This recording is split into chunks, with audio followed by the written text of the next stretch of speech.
Chuck may or may not be here. Got Mr. Gensius, how are you, my friend? It's let me get my microphone plugged in here. Yep.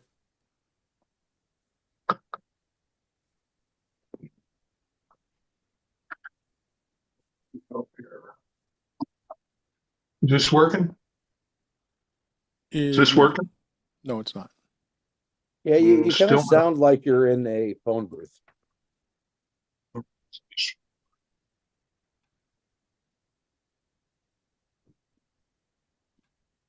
No.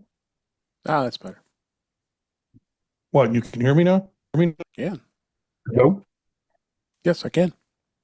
Okay, so I think that's the mic. Microphone. that changed. Maybe not. Still Okay, hearing let me- some- It's out.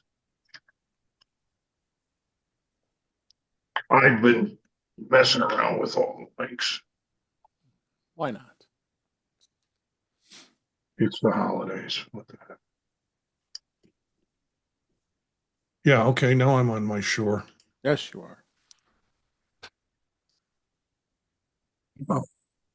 And these, I'll tell you, I'm not wild about these lights that I got because they never are consistent.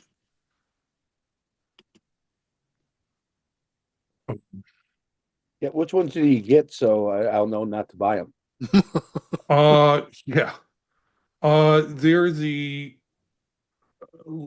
Logitech Litra Glow. Yeah, that's what I'm using. I'm fine. But Yeah, mine just, you change them around and whatever. I've got the app and like just got it permanently set. Yeah. I'm using the glow and the bar. I got one of each. Oh, yeah. I might look at something new. I am probably going to look at some track lighting that I can screw into the ceiling for the back wall. There you go. And then what I want to do is plug it into an outlet, light bulb outlet up top Oh, okay. and run it through there.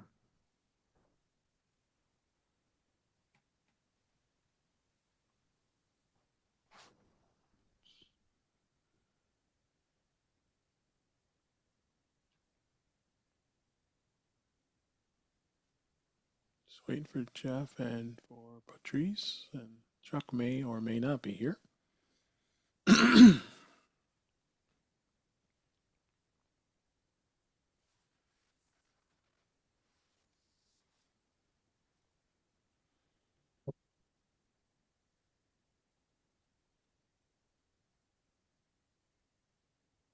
All right, tell me, so if you guys have any tech gifts that you got this Christmas, I was going to do that as a kind of a segment. Yeah. Think of something. I don't want to call it a cool thing, so that's a Mac show thing. You might get a little upset if I do that. I don't know if I got cool things, but No, I think tech gifts. yeah, they're tech gifts, and it's from the heart is the best way to say. Yeah. You want to do that as a kind of a segment, but call it something different. Yeah. Think about new things. Fresh for the new year.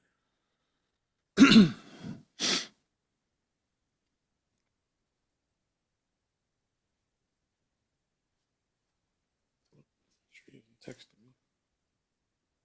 Chuck just did.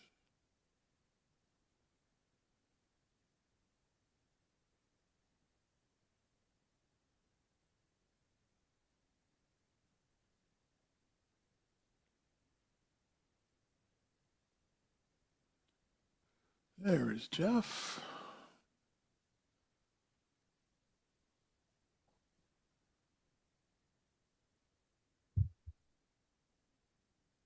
All right. Do I sound all right? Sound I'm great. Yep. I'm Yep. still working on video. No worries. Oh, sweet. Sweet. All that right. Chuck I guess is I'm going to still be working here. on video. It's fine. Patrice has a new picture.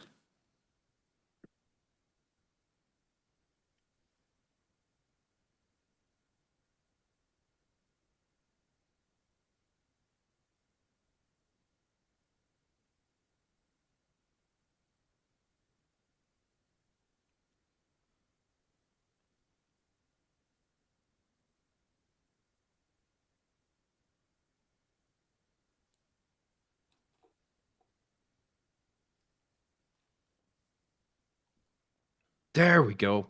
Holy forking shirt Woo. balls. That was stupid. Woohoo. Good to see you. It's Feels like good to it's been- see you. It's been like a minute. Oh my God. Right? So get this. I get home. We're on YouTube, by the way, just so you know. It's fine. I get home yesterday, and it's been a few days since I've been home.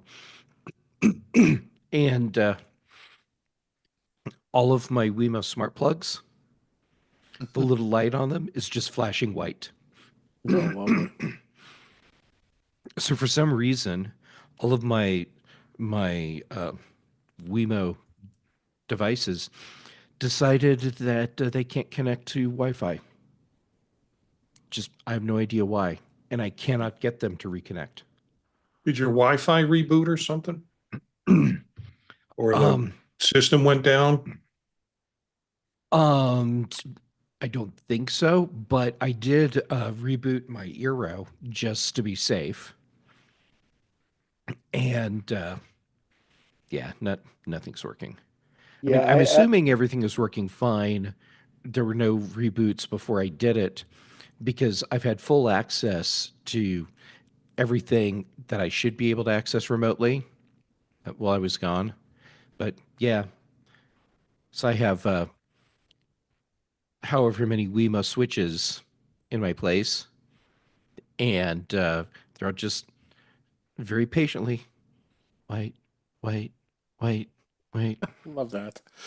Yeah, which also means part of my home theater isn't working right now.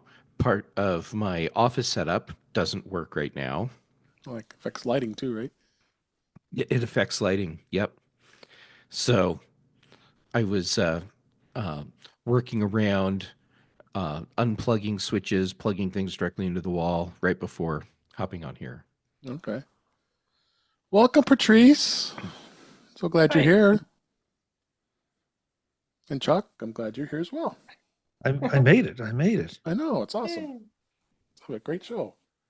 Yes, everyone, welcome to In Touch with Mac show Voices Live. Well, only Marty.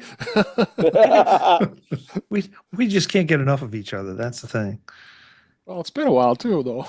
Holidays and stuff. That's also true. Yes. Yeah. How have your holidays been? They were very good. Santa was good to me. We're all Okay. still That's alive. That too. Let me see. Are you sure about that? Levels Let, a let, little let, let me check my points. Yeah, that's fair, Chuck. Yeah, I went to make my tea right before the show, get that going while I was troubleshooting Wemo or unplugging Wemo switches, and I realized when I left the other day, I didn't actually turn on the dishwasher. Been So- there. So the mug that I really wanted to use today, it's in the dishwasher. Been there. All humanity. I know. It's First just world one problem. thing after another. Okay. I'm ready to go. My level okay? Little light, little low. Okay, a little low. Let's increase that. Wait a second. Oh yeah. This is probably better. Much better. Oh, wow. Yep. All right. I think we're ready. Here we go. In 5, 4, 3, 2. Welcome to episode 338 of In Touch with iOS, the show that talks about iPhone, iPad, Apple Watch, Apple TV, Vision Pro, and related technologies. I'm your host, Dave Ginsburg, and we are on a special time frame this week because Patrice Brennemore is here, and I'm so glad she's back. How you doing, Patrice? Yeah, I'm doing well. I'm doing well. I'm just, yeah, actually an hour closer to you now, right now at least, Okay. because Cool. I'm in Portugal. So Well, I know we saw a nice view behind you there. That's great. We, no, Yeah, not really around. yep, there you go. And Take us with Chuck you. Joyner was able to join us as well. How you doing, Chuck? Much to my surprise, Dave. Good to be here. Thanks for having me. Yeah, absolutely. And Ben Rathick is here as well. Great to have you back. How you doing, Ben? I'm doing pretty good. The fog has finally lifted from the Midwest, but Midwest. I can't talk today. Well, yeah, it's been kind of weird weather here in the Midwest, so rain and not so cold, but it'll get cold soon. And Marty Jensius is here. How you doing, Marty? Marty? I'm doing good. I love the holiday break for me as an academic. I Yes. get to tinker with computers, watch movies, and take naps, and then repeat. Yeah. Yep. Been doing plenty of that. I took the last 2 weeks off of the year here, so I've been enjoying the time off as well. Last but certainly not least, Jeff Gammon is here. It's been a while. It's glad you're back. How you doing, Jeff? Is it nap time yet? Yeah, Because I really exactly. want it to be nap time. Yeah. Always. Definitely. We can Yeah. start sleeping right now. Yes. I might actually be asleep right now. How would you tell the difference? That's right. But I'm actually really happy to be here with all of you. I have missed getting to spend Yes. time with every single one of you, and Yes. and this. When I say this is a highlight of my day, I'm not just saying that. I am genuinely excited to be here with all of you. And I have to point out that I am so on board with Ben slowly doing the transition to Mirror Universe Ben. Sure. Oh, yeah. You know, I always have been a little bit light sensitive. Yeah. Well, you know. Long live the Empire. Long live the Empire. Yes. Ben Augustus Rathig. Yes. Yep. I work for Michelle Yeoh, y'all. That's right. And Ben has already looked to make sure that each of us is carrying our agonizer. Yes. Mhm. Yep. I call it the Chicago Bears. Don't start. Let's go. That Here was we a go. sports joke. Oh, I know it was. Wow. Go sports. And a very bad team. Okay, Went let's there, go. Ben. Wow. Nice one, though. All right. This is the last show of 2024, so we're going to do a little bit of review of the year here and there during the show here today. In touch with Vision Pro this week, I wanted to hit a couple stories and talk about that, as well as 3 of us have Vision Pros and get a little bit of insight how it has been for 2024 and have you been enjoying it, what's all about, if you're liking it, what you don't like, that kind of stuff. But first off, I want to talk about this. This was an article. Apple Vision Pro is driving VR use from games to healthcare and productivity.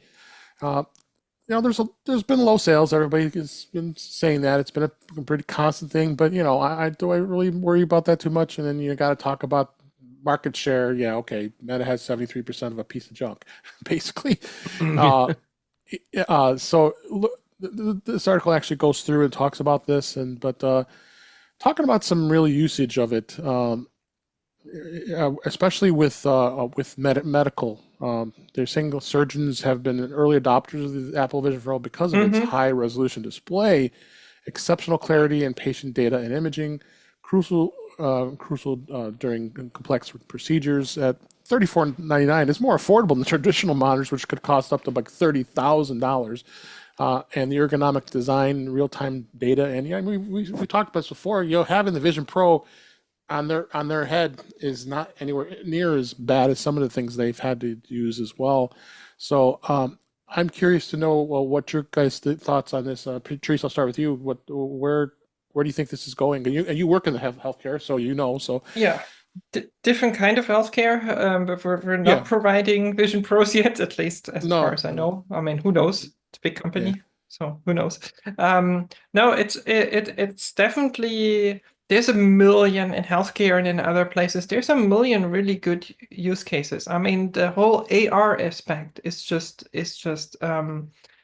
like it changes so many things. I know airline technicians using it for repairs, for example, to see which parts basically have to repair manual step by step in their field of vision and say, okay, take this part out, do this, do that, make sure you do that, all of this. Same in healthcare. I mean, you can, for certain procedures that are kind of routine, you can basically say, hey, this is where we're going to start. This is this is I don't know where the incision will be and all of that, and you can literally project it basically onto the patient. So I think there's unlimited potential, and I'm pretty bullish on like what you can do in the next, I don't know, 30, 40 years. I mean, it's gonna take a while, but we're getting there. Yeah, for sure. Marty, what do you think on this? Where do you think things are going on this? Well, this article is based on a trend force analysis of Right. these AR devices and sales and projections of sales. And it's I agree with Patrice. There's just so many cool things that people can be using for it. I think one of the articles that interviewed one of the medical professionals just said, $3,500 for a device is a drop in the bucket for the medical Yeah. community compared to Yes. the different kinds of devices we've had to use in the past. So, whereas other people won't see it as affordable, it is affordable in certain areas and the kinds of examples that Patrice talked about. So I think it's cool. Yeah. Yeah. Ben, you anything to add?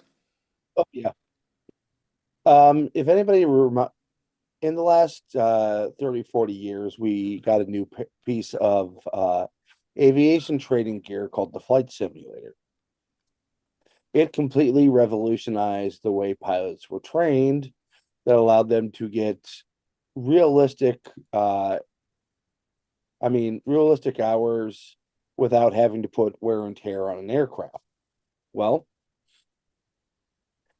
essentially in a professional role for highly complex tasks, that's what Apple Vision does for professionals. You can do complex surgeries without having to kill an animal to do it. You can do mechanical tasks. You can essentially do these tasks a million times on the simulated environment. So when you have to do it for real, you know where everything is. Mm-hmm. No, it's not the gaming device everybody wants it to be, but for very specific professional tasks, this is literally, and I hate using this word, next level. Yeah, for sure. The gaming is coming. I mean, that just Oh, a yeah, matter of time. it's coming, but Vision Pro is more than just AR, VR, XR, Yeah. Oh yeah. whatever R. Yeah. Oh, for sure. I went on a Okay. rant this morning on Reddit when someone tried to compare the Meta 3 with Vision Pro, trying to make decisions, and it's like Meta 3 is a Not even the gaming same. device. The Vision Pro is not a gaming device yet. Yeah. It's a productivity device. Meta 3 is not not even- a productivity device. Yeah. It's not even in the same category, to be honest. No. Yeah. I've tried it both. They're not in the same category.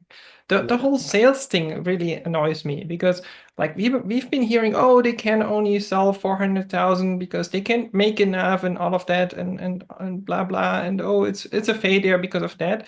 And then they sell more than that, supposedly. I mean, we haven't seen really numbers.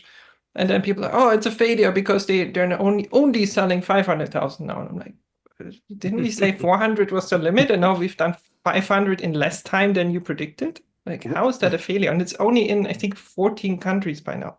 It's not even the world. Right. Chuck, do you have anything to add on this?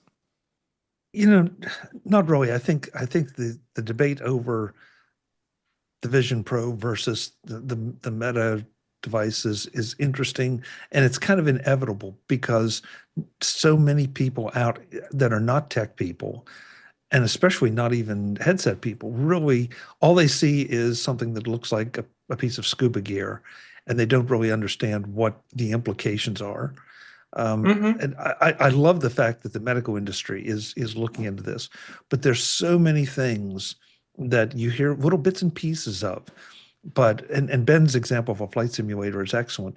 There's so many ways that this can be utilized for productivity and for entertainment. but it is a new device. And so people are still struggling to figure out, what to do with it, how to do it. And, I mean, I go back to the iPhone always. The iPhone didn't have apps at first, and then it got apps, but the apps were, well, no offense intended, but just little one-trick ponies. One app did one thing, and that was it. The beer app. But, yeah, but even the productivity apps, were one-trick ponies, but they did the job. And then somebody decided, well, we could do this, we could do that. Then Apple gave them a few more sensors. Oh boy, we could do this. And, suddenly it becomes a level, and it becomes a camera, and it becomes not just a camera, but a video device. And A now GPS. people are shooting movies with it. Yeah. And so, you talk about AI being in the early stages. We're even in earlier stages, I think, with this. And it's just a matter of having time to get there. And I think, I mean, Marty and Dave will like confirm that. It's really hard to explain the Vision Pro to people who have not actually used it, because there is no, I mean, even showing it on a TV or in a window, whatever, in an ad, it's not the same. Like once you experience it, and I've had that with friends that have demoed it, they keep asking for me to bring it, like here in Portugal. I'm like, hey, can you bring it again? Like I want to try more. It bends your mind once you've used it for a little while, but just explaining it to someone who doesn't really do that or hasn't really done that, it's really hard to explain. There have been some fun videos on YouTube of people getting one for Christmas and then sharing it with someone who's never used it. And they're, it's you watching someone experience a demo on it. So it's not that exciting, but it is kind of fun to see how overwhelmed they are from the experience. Yeah. Oh yeah. Yes.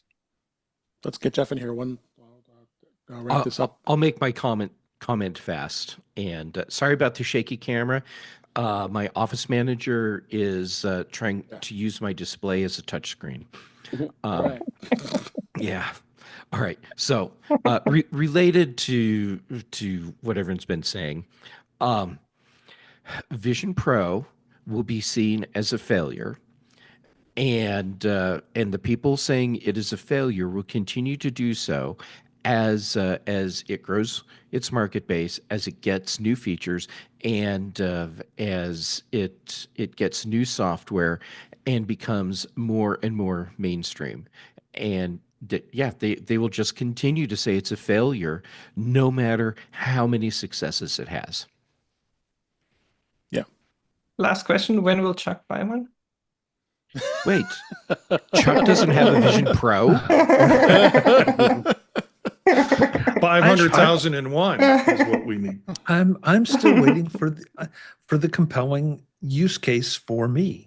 Now, Eric Bolton has given me a couple real compelling things that I have to admit have tempted me a few times, but I'm still trying to envision myself strapping this thing on and being fully productive, as fully productive as I can be right now with my Mac and multiple screens.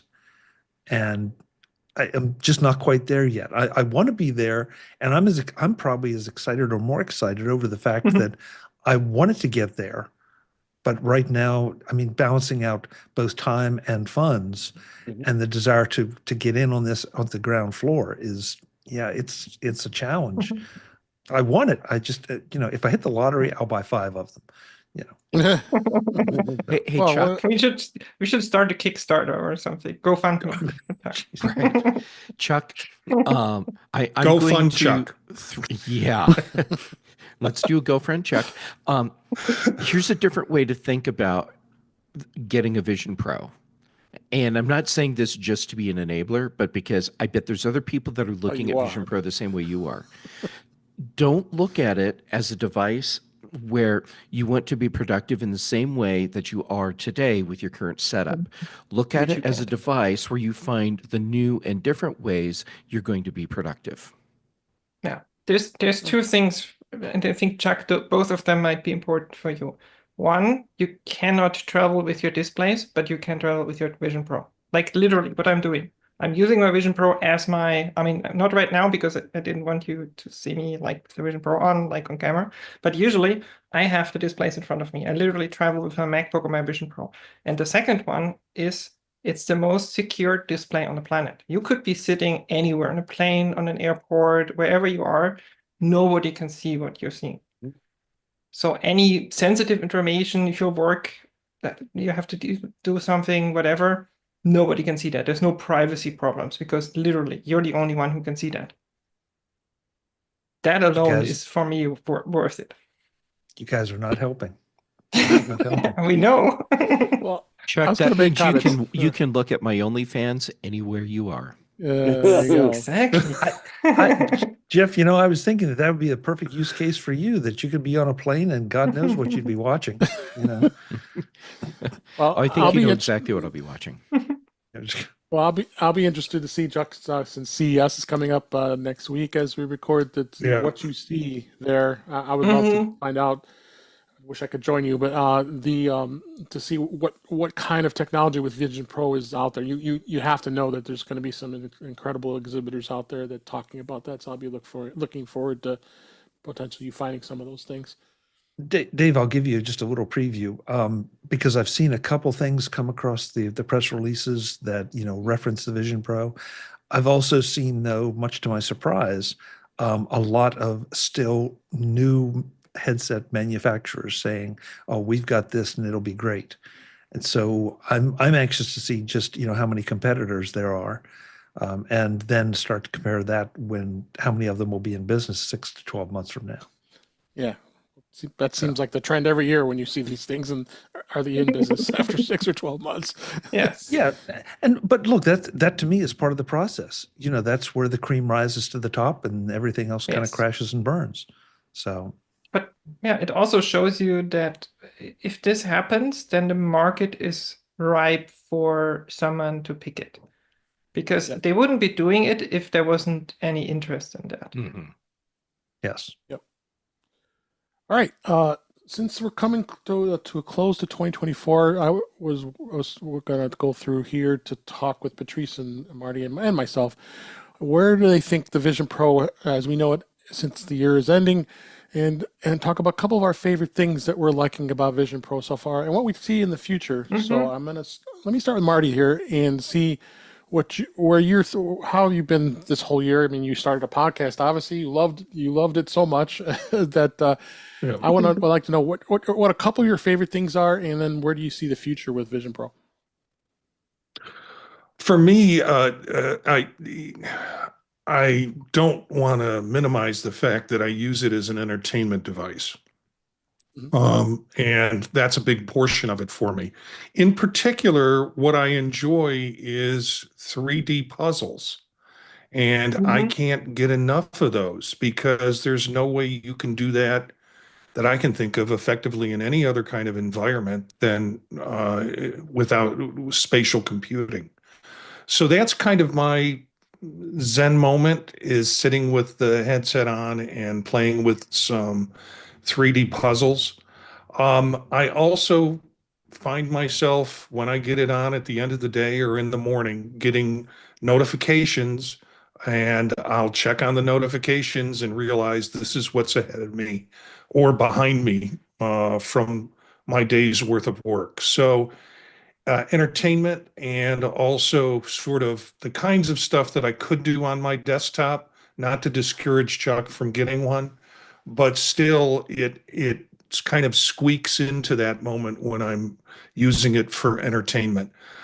I know Patrice has used this a lot for InSpace. I think the killer app for me is InSpace. I just haven't had the time to go in and join as many groups, and that community keeps growing. And there are, I think, training opportunities in that community where people could do some training online with the 3D spatial stuff.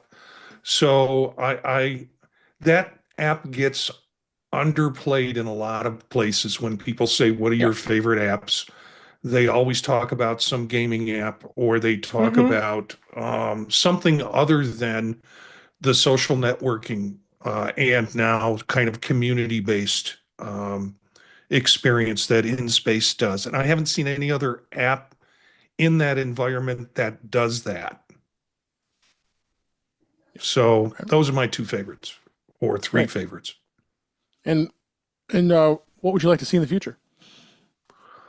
Wow.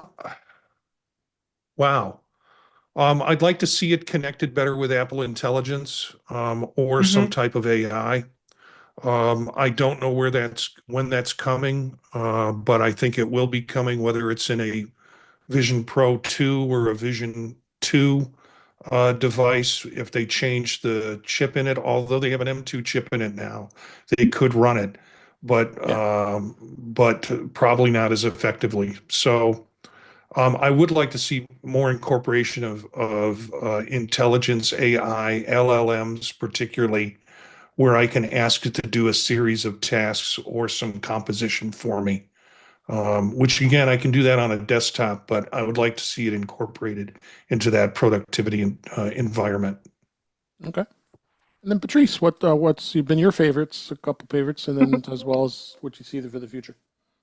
I was taking notes because I was like, what do I want to mention? Like, what's important stuff for me? So for me, the one I'm with Marty. A little bit of it, I think, like about 50% for me is entertainment. Sitting on a beach at Bora Bora, watching a movie on an airplane or wherever you are at home. Like I can be sitting anywhere in the world, and I can sit on a beach in Bora Bora, watch a movie. I've even done it with in spatial FaceTime with like some friends around the world that I met through InSpace, which is, I mean, that app itself, spatial FaceTime, undervalued to the nth degree. It is insane once you've tried it. It's just typical Apple. They're not really talking much about it. FaceTime. In general, the whole spatial content. I almost exclusively take spatial photos and spatial videos now with my iPhone. Like I'm out and about in like port here in Lisbon, and I'm just constantly taking spatial photos because I want to share them with my friends on InSpace. I want to look at them in my Vision Pro, and they look it's just so crazy. All the stuff Apple has been doing. Like, I mean, yeah, some of the videos they've released were okay. Some were better, some were worse. Recently the ice diver thing, I was okay, but the shark one was crazy. So like Apple keeps releasing not long videos, but like those little 10, 15, 5 minute sometimes videos that are really cool. So spatial content in general, massive thing, and is only growing. InSpace, just mentioned, literally, I go almost every day, and even if it's half an hour, like right before I go to bed, I go into InSpace, meet up with my friends in the US and like from all over the world. There's like a guy from Sweden, from Portugal, from UK, from like Middle East somewhere. Every now and then some Chinese people pop in. Like it's really just a fun group to hang out with. And I literally, as I said, almost every day. I'm like, so I don't do anything before I go to bed. That's the one thing I'll do every day. So, and then the virtual display thing. I mean, as I said, I can travel with my display with me. Like literally put the Vision Pro on, and I can have it as big or small as I want. And I can use the Mac display and then like around it put other things, like open the Safari, open InSpace, open like a video I want to watch or whatever. So I can do that on top of using my Mac, which is like for me like productivity to the nth degree, because I'm literally like whenever I'm sitting on my sofa, I'm working on stuff. I'm using my Vision Pro. It's just so much better.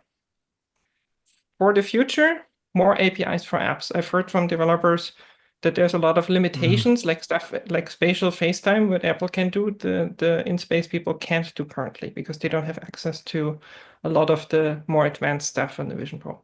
So I think that's a big one. Better personas. They've been getting better and better and better with every iteration. But I think, I mean, I like for me, especially with like long hair, it gets it wrong most of the time.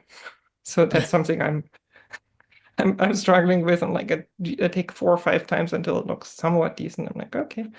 And what Marty said, Apple Intelligence, Siri improvements. I mean, dictation is, at least for me, almost useless. Yeah. Like it's typing anything on the Vision Pro is a struggle. Like sometimes it gets it right, most of the time it gets it wrong. So connecting a keyboard is literally the only way how you can type longer things, and I don't think that's good enough. Yep, I agree. And for me, I agree with you both of what the Mac Virtual Display is such a game changer. I mean, I've been using it extensively. Now we've got the wide display. Sometimes it's a little too wide. I'm in this room. Yeah, you can make it smaller. Oh my God, where am I? I mean, it is big, but so you want to kind of concentrate in your peripheral vision. So, I mean, the wide display is cool, but you're going like this and turning your heads back and forth to look at it. So, but yeah, I think it's a game changer with this. And I agree with you. I haven't traveled anything. I haven't traveled out of this room yet with this Vision Pro. I think I did a couple times, but I got to start doing that. But it is an entertainment device too. I'm consuming a good amount of entertainment when I can with it. So it is a lot of fun with that. And I like to explore the apps, what's out there. I mean, there isn't. That you said that we need more apps. I mean, they're so. It's just unfortunate that there's so many developers are still reluctant to jump in on this, but it's coming. It's coming. You see more and more and more. Yeah. So hopefully these reasons compelled Chuck to buy one. We'll see. But I appreciate you're pulling out the credit card already. Yeah, you guys are so intent on spending my money, and you don't get it. I want to spend my money. I know. I just want to get the value out of the device, sure, as opposed to an M4 laptop. And I know it's not the same. And Jeff, I know was teasing me, but he makes a really good point about the way that maybe it could be a productivity machine that my current setup can't. That it's a next step or it's an alternative. So I honestly, Jeff, I had not thought about that. I've got to give that a little more thought because I think that's a great point. And that goes not just for me, but for everybody. That we're kind of stuck in the way we do it, and we know how to do what we do now. Maybe there's another way. Maybe there's a better way. Chuck, it's payback. It's payback for those Christmas shows you do. The gift lists. Oh yes, because every Christmas before Christmas happens, I've already maxed out my credit card on stuff from those shows. So this is just payback. Marty, you're welcome. Jeff, Brandon, do you want to add anything else before we move on? I do have a quick thought on this one. The future of Vision Pro. I think a very important thing for Apple to do is to work with developers and with their marketing team and their in-store teams to help people understand that Vision Pro is a standalone computing platform. Right now, far too many people see this as an accessory, a very expensive accessory for their Mac. And I think when you get people to start looking at this as something where this can be their sole computer, that's going to be a huge thing, and it's going to give us a big shift in the whole Apple computing space. Great. All right, let's go ahead and move on. The beta this week, 18.3, iOS 18.3 is still continuing. There isn't much to it, really. It's not a big deal, but there were some reports, and they confirmed it. There is a build number that iOS 18.2.1 is going to be released at some point. The build number 22C161, but no idea what it's doing. We got to go under the assumption it's going to probably be security vulnerabilities and bug fixes and that, because always a .1 release is always going to be that way. So not much else to say about that, but just be aware that sometime I would say Apple may wait until the start of the new year before they release it, but it's going to be it'll be accelerating next year with beta. We're already rumoring 18.4 before even finishing 18.3. So there's going to be a lot of stuff, but no big things in the world of beta this go around. The Vision Pro is still on 2.3.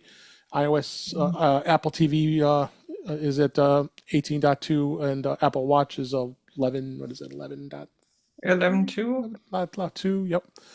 Like that. So, but the Vision Vision Pro 2.3 really wasn't much as far as adding any big, huge features that I know we talked about last week, and Marty was kind enough Safari to is go, snappier, yeah, or so they say every time. Yeah. yeah. The stuff that they say changed with 2.3.1, I guess, if you want to call it that, enhanced hand tracking. So developers have noticed improvements in the hand tracking accuracy, which I think is important. And then expanded API functionality. So they're thinking about that in terms of the update introduces new APIs that provide developers with greater control over spatial audio and haptic feedback. So those are the two biggies in 2.3.1. I don't even see a 2.3.1. I don't only, is that where we're Well, The beta 1, I think. Yeah, beta 1. Yeah. Oh, beta Yes. 1. Okay. Yes. Yeah. You threw me off when you said 0.1. I did notice that because before, remember when I first got the Vision Pro, I was struggling to get the menu to come up by looking at my hand. Well, now I did my other hand yesterday. It was like, hey, wait, it works on both sides now. I barely looked at it, and it came up, and I pinched to go to Mac Visual Display. So, definitely some improvements for sure. A lot of people complaining about the iOS 18's Photos app. And the headline with this Mac Rumors article is it's let it suck less. They introduced a new unified design that did away with the navigation bar, which I'm kind of annoyed about, and merging everything into a single screen. It's marked with the single biz change the image management since the Photos app, and it's controversial, but is there ways of being able to change a lot of this stuff? Yeah, you could. There's some guides here as far as that goes. I don't know, Patrice, have you delved into this at all? Made any changes? Or are you happy with the way it is? Not really. I mean, I'm always okay with changing things and seeing if it's better. But in this case, I find it harder to find things and harder to use it. It's not that it's impossible and you can't find it. Like it's usable, yes. But I'm just wondering what is the intention behind it? What are they trying to improve? What are they trying to do that the previous version couldn't do? Where are they thinking of going with this? Yeah, that's what I'm curious about. Well, one of the first things you should probably do is you look at it, if you haven't done it already, is scroll down to the bottom of the Photos app and tap on Edit. From there, make sure all your most used photos features are at the top of the app. In this section, you can find recent days, albums, peoples, and pets, memories, and pin collections. Pin collections are a little confusing because it's a second customizable interface that has many of the same options as the main app, but think of it as a folder in a folder. It can be used to put up top and access. It should tell you something. Sorry.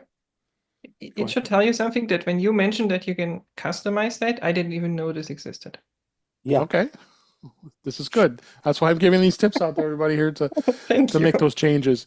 And the other thing too is if you haven't spent a lot of time fussing with the app, you might not know about the filters and the full library view, which is which you get by swiping down, tap the arrows, and it will show the filters option.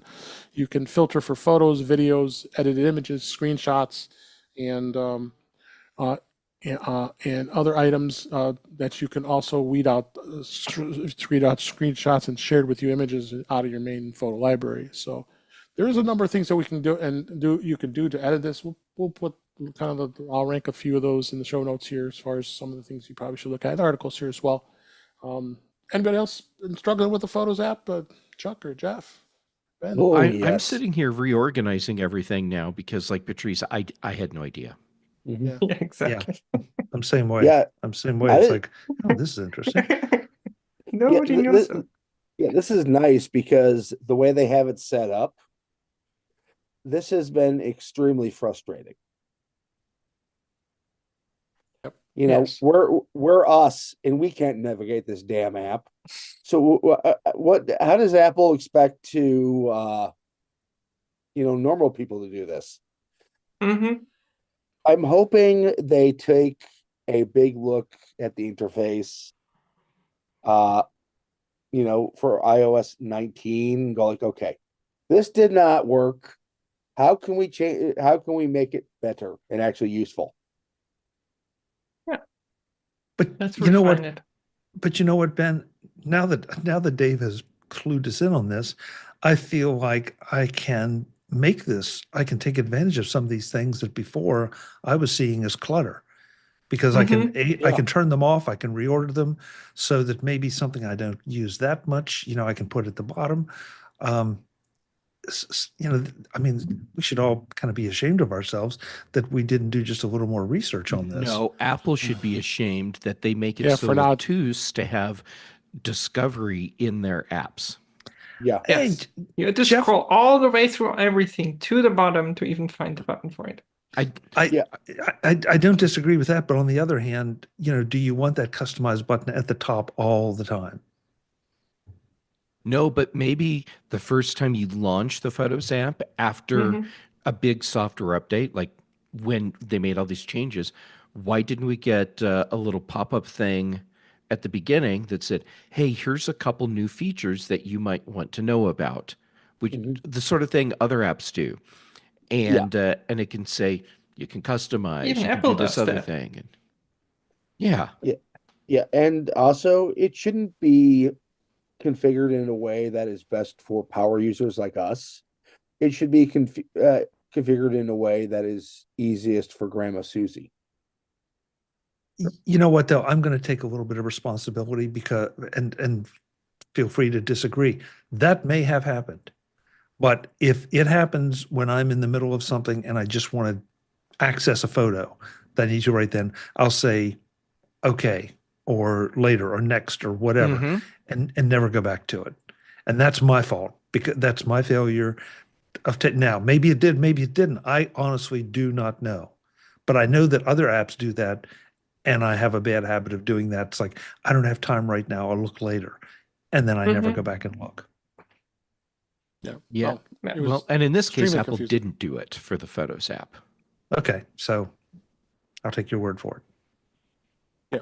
So yeah, definitely something that it's frustrating for me for sure. And everybody I talk to, my wife, others in my family, I've had to send this information out to here and change this right away because you're going to be much happier with all the photos and videos that they take every day. I think it's important to be able to be aware of this. So Good job, Dave.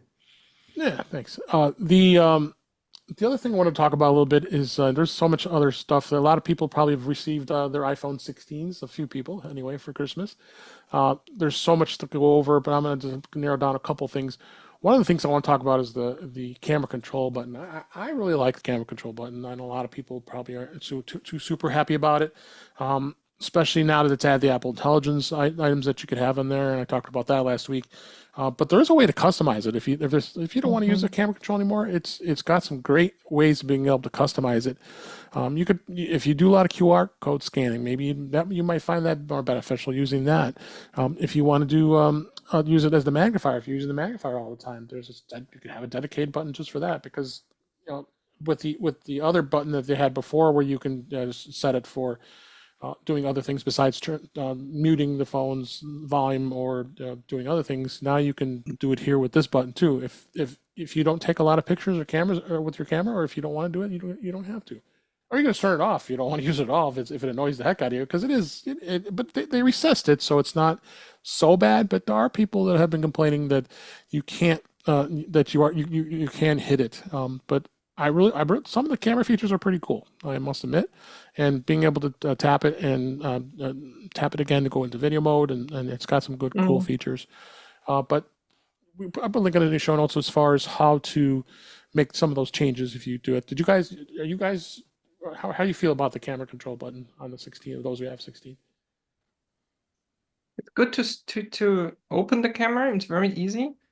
I have a hard time actually using it as a shutter button because it seems to be like it's a little bit too hard to press. Yep. Chuck, what do you think on this camera control? And please, Apple, when you're doing spatial, please put a detection in that when there's a finger in front of one of the cameras, you tell me, because I have so many spatial photos where, like, on one side of the picture, basically one eye, there's a finger in front because I had my fingers in front. Oh no.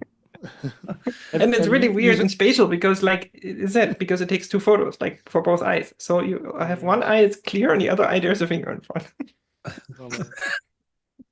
How about you, Chuck, with the camera control button? It's a work in progress as for me. I like the idea that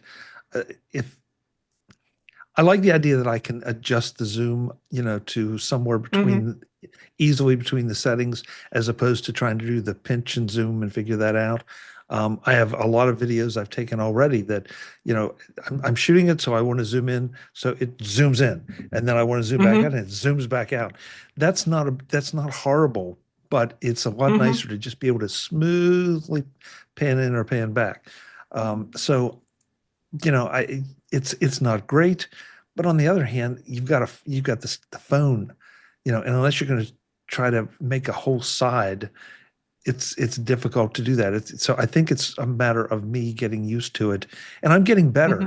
There's no question about it. I'm getting better as my touch gets a little more sensitive and I figure it out. And the shutter button, yeah, Patrice, I'm kind of torn because sometimes I feel like it is, but then sometimes I feel like it isn't, and I end up taking pictures I don't want. So yeah, true. Marty, anything to add with the camera control button? I appreciate all the conversations about photography, not only the Photos app, but this camera button. But in order to buy into the importance of all of this, you kind of have to buy into photography being important in your life. I've got 20,000 photos or so saved in Photos. Most of them are duplicates. When I get an opportunity to use, so I quickly went into the app as you were talking about the app and paged through it and then decided, okay, this is why I never go into Photos anyways. So those 20,000 pictures I never see once I've taken them. And I'm colorblind, so everything's black and white to me anyways. So I have not, when I want to take a picture, I want to point and shoot. I want a Polaroid. I want something quick that I don't have to manage a lot of stuff on. And if I choose to do something post-processing, then I'll do something post-processing with it, but I don't want to think too much. All right. So I wanted to talk a little bit about what everybody got over the holidays for their gifts. And not putting you on the spot of those who didn't weren't there before, but was there anything that you got? I mean, I know we had the gift guides from Mac Voices. I'm sure I got a couple things here myself here. So, but I'm curious to know what you got. Did you get anything for technology wise for the holidays, Jeff? I did not, but that's because all the people in my life know that if I need a technology thing, I should just get it. And because they won't know what to get. But to that end, my parents, they wanted to get me something for all of my stuff. So they just gave me a check for what they thought would be an appropriate amount to go get a thing. So I haven't decided what that will be yet, but you'll have to report back. I'll report back. How about you, Patrice? There's two things that come to mind. One is thanks to Chuck and especially Pilot Pete. It's a little travel router that I'm actually using right now, and I'm very happy I got, because it makes travel so much easier, because I have my own Wi-Fi with me. I literally just either connect it to the hotel Wi-Fi at the hotel, or like just plug it into the router here and have my Wi-Fi with VPN and security and everything already pre-built, so I don't have to connect to some weird other Wi-Fi. So that was really cool. The second one is actually the microphone I'm using, because I decided I was like, I should really record podcasts while I'm traveling, so I need a microphone, because I was editing an episode of Retro Rewatch where I was traveling and I used my AirPods, and I'm like, yeah, the quality, it's not great. So I bought the Rode NT USB Mini, and I'm very happy with it. It's really cool. It's really small.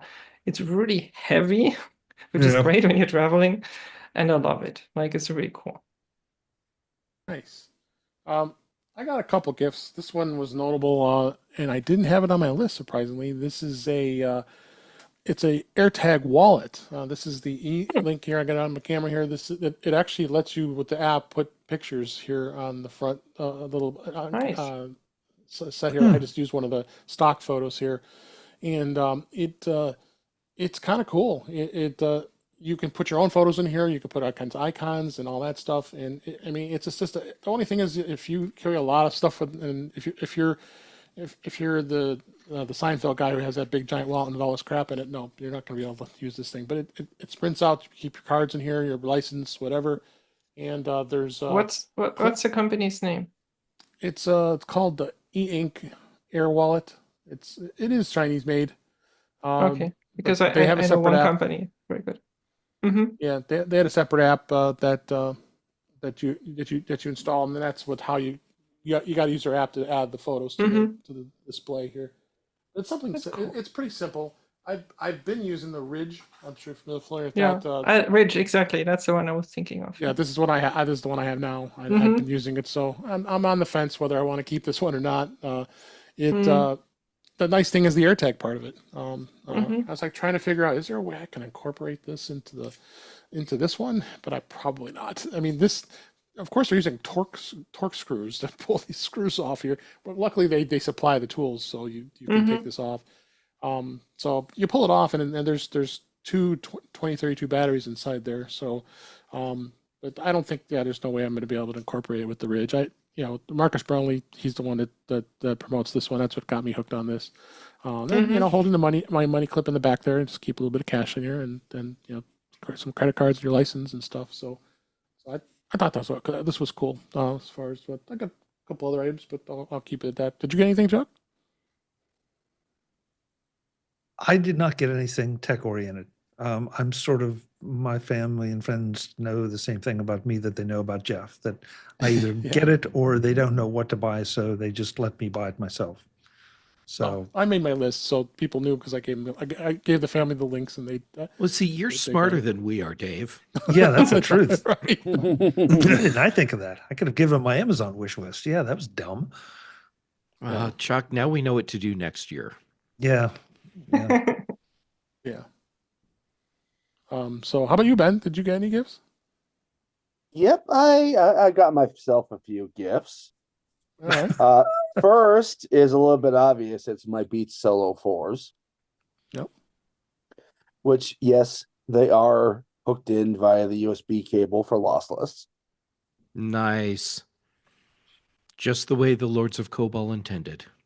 So say we all. So say we all. Yep. I also got this little, trying to show without my phone on it. But my good old Razer Kishi Ultra. Nice. Yeah. I mean, they basically turn your phone into a high-end gaming machine. I got those a little bit before Christmas, but let's just say I'm very happy with the money I spent this year. Good. Glad to hear. So, all right, let's go ahead and we'll move on to some of the news before we wrap up this week. First story was Apple is set to become the first $4 trillion company.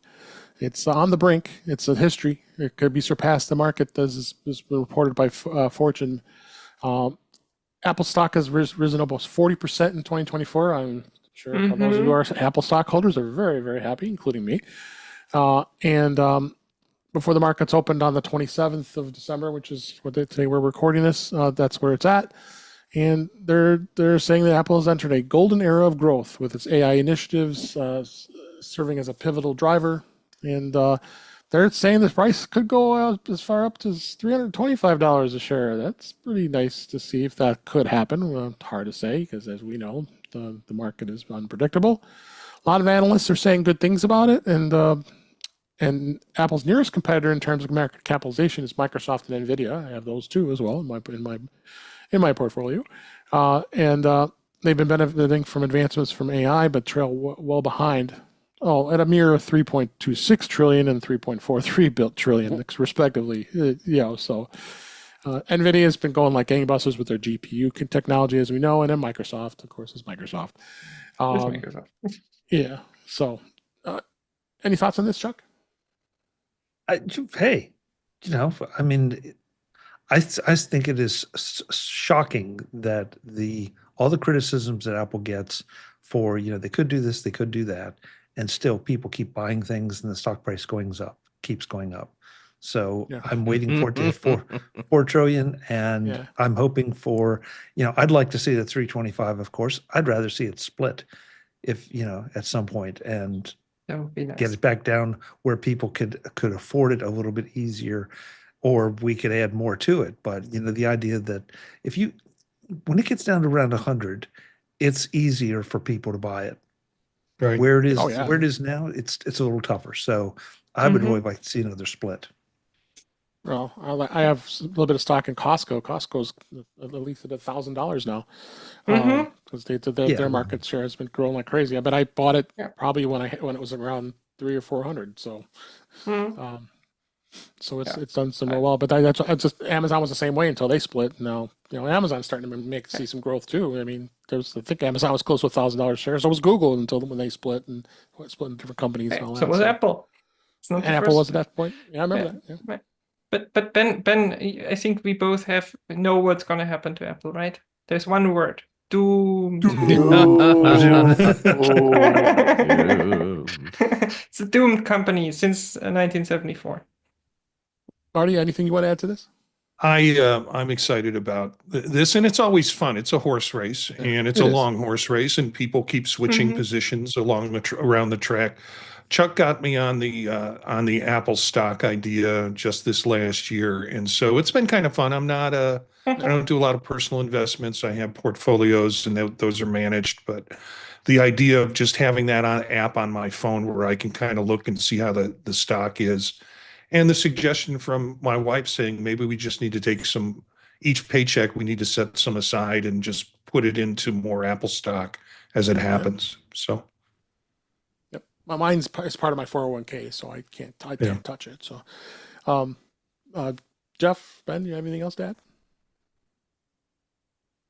Nope. Just keep making money, Apple. Just keep making money. All right. Here's what I would have loved to have seen in this article. Because what? Why are you laughing? Because I love when you give us your insights on writing. I love it. Okay. So what I would have loved to have seen, and had I been the editor for this piece, I would have asked the author, go back and give us a little bit of interesting information. Tell us how long it took Apple to reach the 1 trillion mark. How many years was that? And then compare that to how quickly they went from 1 trillion to their projected 4 trillion. That would be a really interesting comparison to see. It took over 30 years, I think, to get to that point. So over 30 years, and and then in a fraction of that time, from 1 trillion to 4 trillion. There you go. And compare it to the other people in the horse race. Yeah, Marty, it's like you're reading my mind. That's sometimes I can't drink enough to get it out of my head. I totally get it. Same. Yeah. All right. Apple TV Plus has a mysterious announcement coming in January of 2025. Apple's been running this campaign with scenes from different Apple TV Plus shows showing the tagline, "See for yourself." According to Apple, the unknown event will take place on January 4th and 5th. There's no details what exactly Apple will announce, but it could be related to a preview of what's to come on Apple TV Plus in 2025. However, the same people think that the mysterious event might be something bigger. Given the tagline "See yourself," some speculation that could be that Apple's might be letting everybody know the Apple TV Plus contact for free during the first weekend of 2025. I don't know if they'll do that again. They did it in 2020, but that was a different situation. So, and I'm going to combine some of the other things I was talking about. Apple did also tease a 8-minute teaser of the second season of Severance. I did watch that. That was pretty cool. Can't wait to watch that. Crazy. That's a great show. It was under bonus content. You can see it. They did full 8 minutes of it, which was great.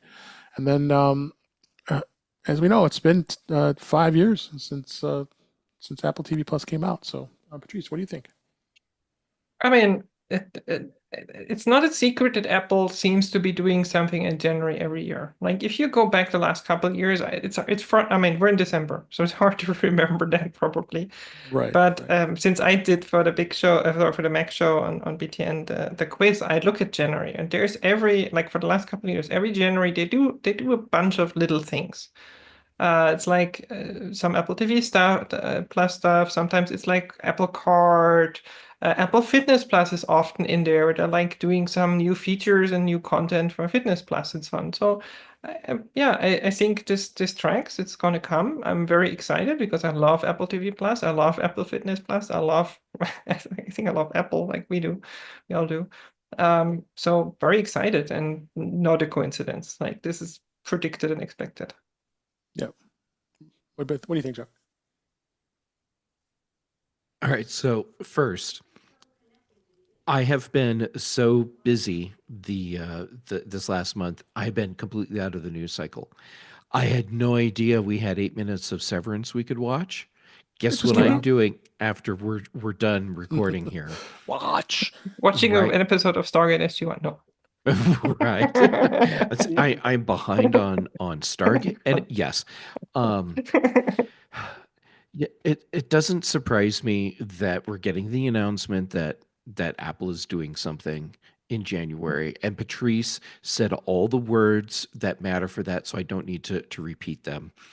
And I am looking forward to seeing what those announcements are.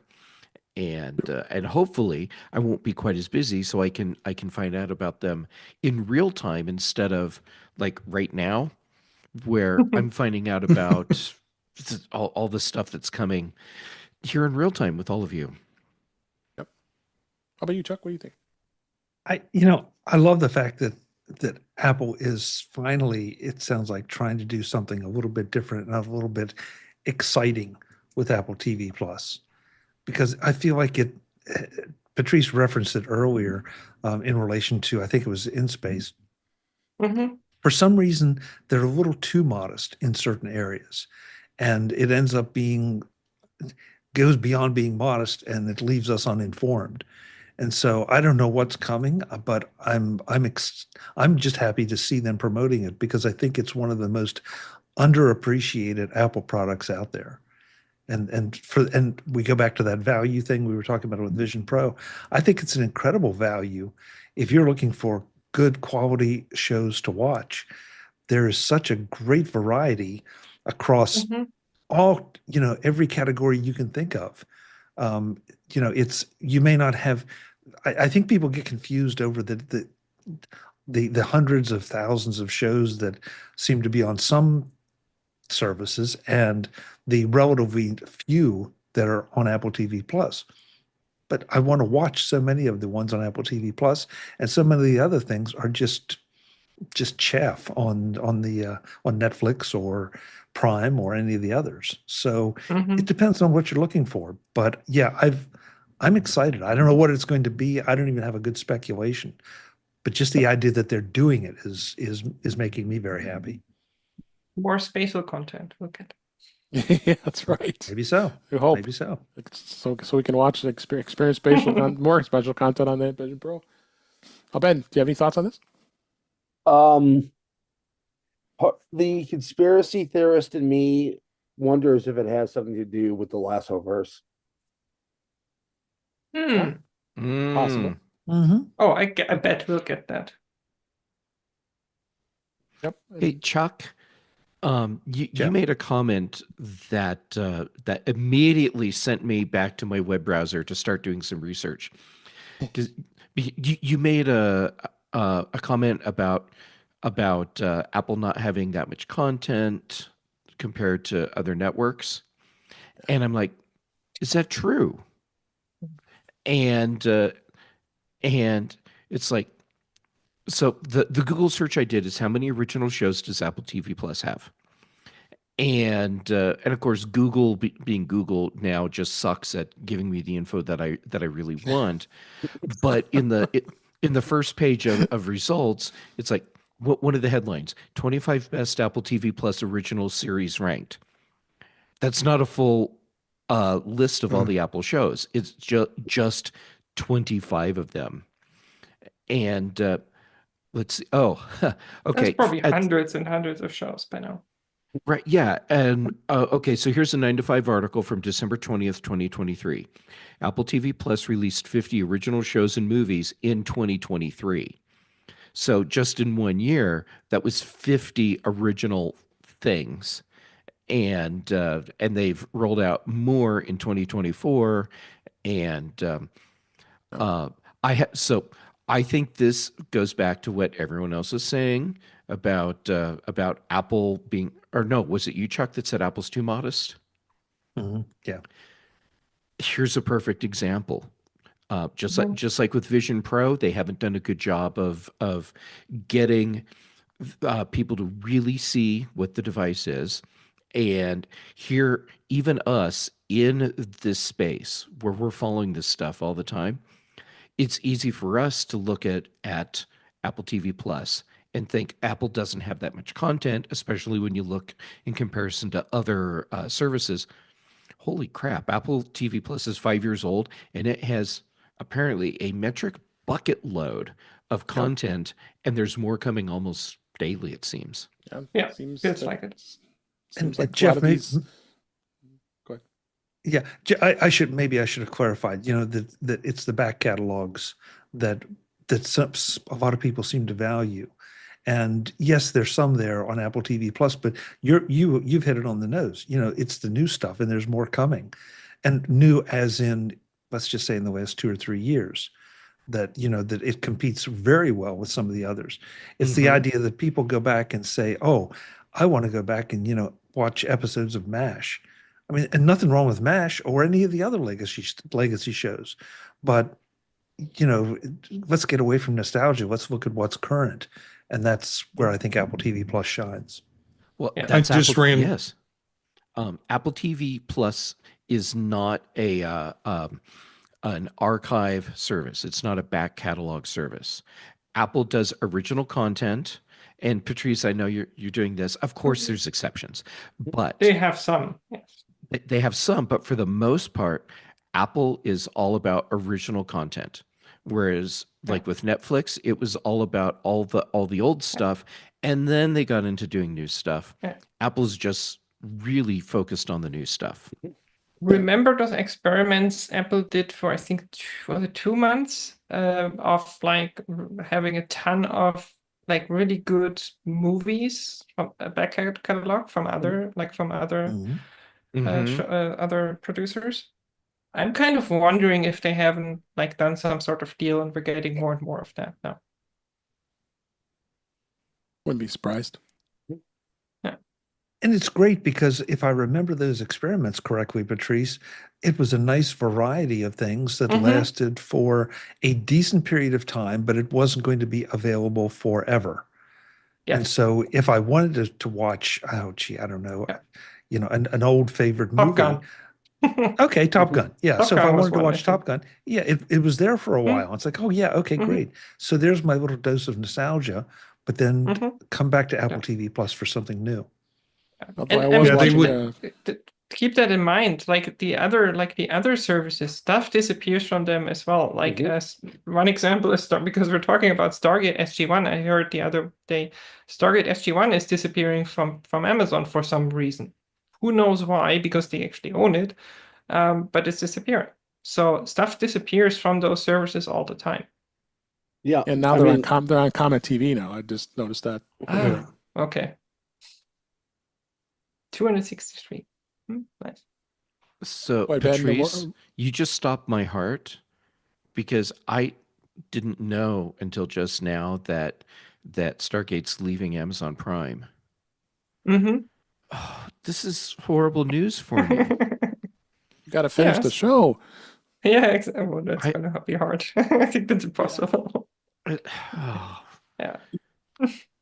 I've slotted up season 9 like that was coming up on Comet TV. I had set YouTube TV to record them, so I'm going to start watching now. so I don't know. Does this mean there's a box set in my future? Yes. Potentially, yes. Those greedy corporate chauva. I love that I understand that joke. Oh my gosh. All right, and I'll briefly mention that Silo on Apple TV Plus is now already has a 3rd and a 4th season already in the books. They're gonna be doing it. So they're gonna finish the book series. Yes. Yep, which is great. So the Silo is going to continue on. So it's great news. Last story I want to talk about this week is Netflix. Netflix is interesting. I know not everybody here are sports fans, but they did score a touchdown, as the article is saying here, that the NFL Christmas Day streams worked without a hitch, which was amazing. I did watch, and it was quite anticipated foray into the NFL streaming on Christmas Day. And this is the first time that the NFL had games on Christmas Day in something like 90 years, I think it was. Some crazy times, and some of these teams had to play 3 games in 11 days, which is a lot. And Wait. You're saying that these sports people that are paid ridiculously insane amount of money had to work 3 out of 11 days, and people are saying, well, that's a lot of work? Holy forking shirt balls. Come on. Yes. Yeah, for 60 minutes too. By the For way. 60 minutes. And they all wear costumes that I guarantee you none of them had to pay for. Costumes. Costumes. So I mean, the experience was good. The announcers were horrible. The pregame was just beyond horrible. And then someone's talking, and all of a sudden, because now they had ads, which is unusual for Netflix. They don't ever run ads. So the game had ads for the whole time, each game, and the person's talking, and all of a sudden they interrupt her right in the middle of her sentence and put on an ad for a new Netflix show that's coming on, and just interrupt her. So, but overall, it was a good experience, compared to what the Tyson fight was with all the buffering and such. So they had something like 65 million people watching both games. So, is this a future thing that Netflix is going to do? Probably. Ben, you're a sports fan. What do you think on this? I hope not. I mean, quite frankly, the stream looked like circa 2018 Amazon Prime. Yeah, it was not great. It was okay. I Both mean, games were blowouts, so yeah. It's something. It was nice for kind of a one-off type thing, but if Amazon wants to get into the ring on this, so to speak, which they already are, which I use that very purposely. I would like to see them to have a couple years of experience running the WWE live streams. There you go. Any thoughts on this? I know this is a good way to wrap up here. I know not everybody here is sport fans. Chuck, you want anything to add on the live streaming part of this? Yeah, I watched both games. I missed I think a little bit of the early the pregame stuff. Didn't miss anything. I didn't see it as a bad thing that they ran the advertisements for other Netflix shows on top of the announcers because of the announcers. Please. Yeah, they were bad. Yeah, it's believe me, the ads were more interesting than them. It was very clear. Like if you didn't watch, the football shaped cakes that they gave out and the robes and everything. Yeah, and it's like, okay, Kelsey Mahomes walked out. Oh my God, that was so funny. Yeah, but again, something a little bit different. They were trying to differentiate themselves. Frankly, the only thing in my humble opinion, the only thing worse than the announcers was the halftime shows. That's a whole nother discussion that we won't get into here because I will get in trouble. But you know, they pulled it off. They pulled it off. They took a big risk, and I don't know what it cost them because I was dreading it. 150 million they paid for that. 150. Okay, so I was dreading it because of what happened with the Tyson fight. So, but the stream was absolutely perfect while I was watching it, and I think it just opens the door for Netflix to now prove that we can handle it. So, yeah. Anything else, guys, want to add? I was in a Christmas Day raw cookie dough comatose for the day, so I did not. I kept saying to myself, "Isn't there some football on here I could watch?" And just completely missed the Netflix thing.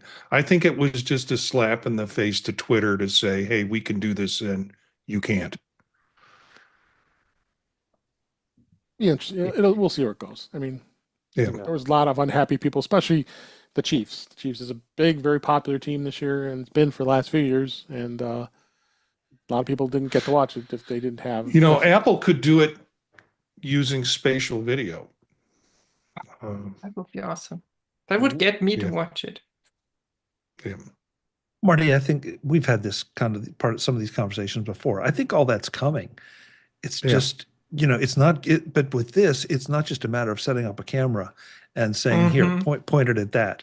The videographers now have to figure out how to deliver on the full capabilities and benefits of spatial videos. So, right, there are people trying to figure this out. And the bandwidth required for that. It's about what was it, a gigabyte per minute or something like that when you look at the videos from Apple. So that's a lot of traffic. Yeah. And a lot of people don't necessarily have the downstream to do it. So they're going to have to be some kind of options for compression or compromises or whatever. So it's again, it's early days. Yeah. All right, that was a great show this week, everybody. Thanks for you being here. We had a blast here, and we're going to repeat most of these people here next week for another early morning show. It's for the holidays, and we'll probably talk about what's going to happen in 2025. You'll never know. We'll be talking about some great stuff about Apple for next week here. So, but until then, that is a wrap for this week. Please send your comments, questions, and suggestions to our email address, which is feedback@intouchwithios.com. You can follow us on Mastodon at intouchwithios, at techhangout.social. Thank you, Patrice, for letting me host that. And support the show by buying me a coffee at intouchwithios.com/coffee. We'd really appreciate it. You can become a patron of the show by going to patreon.com/intouchwithios. We have 2 tiers available to support the show. We would really appreciate it. Make sure you like, share, and subscribe so you're notified when we are live streaming. Usually it's on Thursday nights at 8 p.m. Eastern Time, 5 p.m. Pacific on our YouTube channel, youtube.com/intouchwithios. We had a few people in there today. Brian F., thanks for being out there. We appreciate it. And you also can visit In Touch with iOS magazine on Flipboard, where many of the topics we discussed are flipped into that magazine. The link is in our show notes. You can subscribe to the show in your favorite podcatcher, including Pocket Casts, Overcast, Apple Podcasts, and many others. But just better yet, go to our website, which is intouchwithios.com, where all the links, all the ways to listen to us are on that website. I am Dave Ginsburg. You can find me on Blue Sky and Mastodon at DaveG65. Patrice Brandemore, thank you so much for being here. It's a pleasure having you. Where can people find you? Well, thank you for having me and for also moving the show to this time. I mean, I know the usual show time is actually would have been okay this week, but usually it's a little bit late from. You can find me usually every week on the British Tech Network with some of the people here on the panel. On the Mac Show on Fridays, and also with Jeff at least, and Ben sometimes on the Big Show on Thursdays. All the social media links, the podcast, the projects, everything I'm doing is on my website, thepatrice.com. And as mentioned already, I have a show with Jeff, and I'm going to show the sticker I have in my iPhone case because my Mac is at home. But Retro Rewatch, we're rewatching Stargate SG-1. We'll figure out how Jeff can continue watching it. And actually today, I have to edit still, but I'll do that today. the final episode of season 1, so the season finale of season 1, Stargate SG-1, will drop today, right after the show. It just takes an hour or so Made to do it that. all the way through season 1. Yes, and it's a great finale, I can tell you that. We've made it through politics, we've made it through some of the really crap episodes.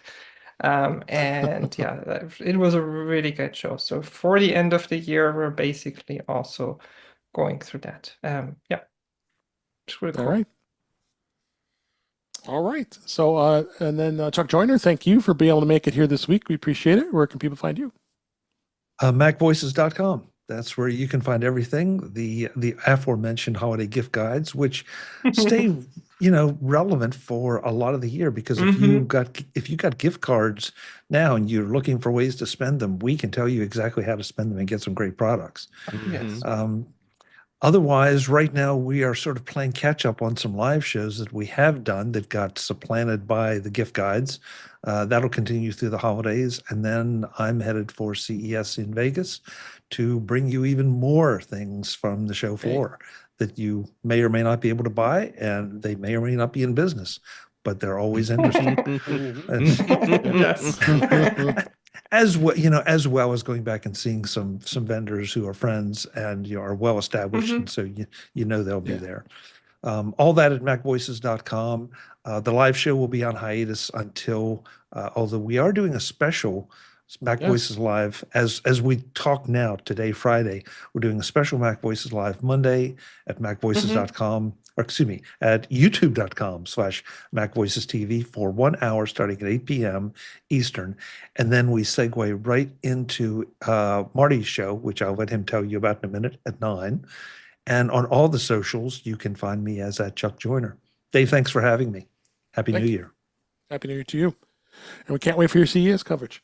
Marty Gensius, go ahead. You can tell us where people can find you in Bot Vision Pro profiles. Gensius, Jencius at Blue Sky is probably the easiest way for people to connect with me. We're going to be doing this crossover show, I think, with Chuck on Monday. So he will go from 8 to 9 p.m. Eastern time, and I'll go from 9 p.m. till 10 p.m. with Vision Profiles. And we have some crossover guests too, which will be kind of fun to have non-Vision Pro owners, but there's still time, Chuck, that are going to be on the show. And what an experience if Chuck got one this weekend. Oh, that would be cool. And then was able to super talk cool. as a new user at 9 o'clock Eastern time on YouTube. And it's we're youtube.com/@Vision Profiles to find the live stream on there. On Tuesday nights, generally with Mac Voices Live, Thursday nights, generally with In Touch with iOS, and I appreciate that. It's fun to be together, even on this off day, with the friends that we have.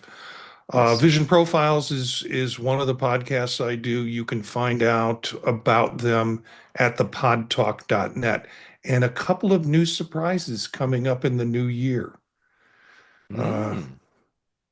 Podtalk.net, but I've got a couple of things in the bag that we'll talk about. Look forward to it. Jeff Gammon, thank you for being here. Appreciate it. And where can people find you? Well, this month it's actually been kind of hard to find me, and I apologize for that. Okay. But okay, so when I'm findable, social media, Jay Gammon on all of them. Actually, that's the place where you could find me this month, because I did my Lego Advent calendar, and just like previous years, something went horribly wrong at the end. But I no spoilers, so I won't tell you if that all worked out okay. So okay, but anyhow, Instagram, Mastodon, Blue Sky, that's where most of my stuff's going. And then for shows, Chuck, you let me join in on Mac Voices Live, and I do appreciate that. And Dave, thank you for letting me join in on In Touch with iOS. Then on the British Tech Network, the Big Show and the Mac Show. And Brian Chaffin and I do the Context Machine, and Patrice Brendamore and I, as she has already pointed out, do Retro Rewatch.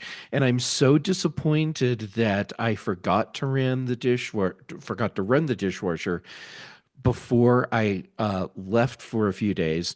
So I came back and went to make my tea this morning, and I don't have any clean Retro Rewatch mugs. So instead, it's Denver Museum of Nature and Science. Okay. Well, we're glad you got your tea. Thanks, Jeffrey. At least I got that.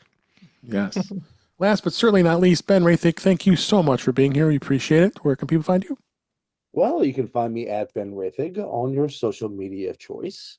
You can find my writings and ravings at rathigtech.com. You can also find me occasionally in such podcasts as Mac Voices Live with Chuck Joyner, the Big and Mac shows on the British Tech Network, and of course, In Touch with iOS with David Ginsburg. Thanks, Ben. And thanks, everybody, for listening, watching, and being here. We appreciate it. We had a great time doing this. I want to wish everybody a happy new year, 2025. The next show will be next year. And we can't wait to come back and give you some more insights for the year for 2025. We'll see what happens with Apple, right? But until then, thanks for watching. Thanks for listening. And we'll talk again soon. Great show, guys. Thank you. Thank you, David. That was Yep. fun. That was That fun. was fun. It's always fun with you guys. Appreciate it. That is. You can do anything fun later tonight there, Patrice? Are you staying in? Staying in. I did something fun today. Like I went up to like a little like mountain, whatever, saw like a prison up there. I was like, interesting. Like up on the mountain. Just You go up to randomly. see No. you check out prisons on vacation. No, I Yeah. usually don't. No, it's a really nice it's like a mountain and there's like a really nice hiking path, whatever. And I reached kind of the top area and there was like there's like military base and some prisons. And I'm like, interesting. Did not expect that here, but okay.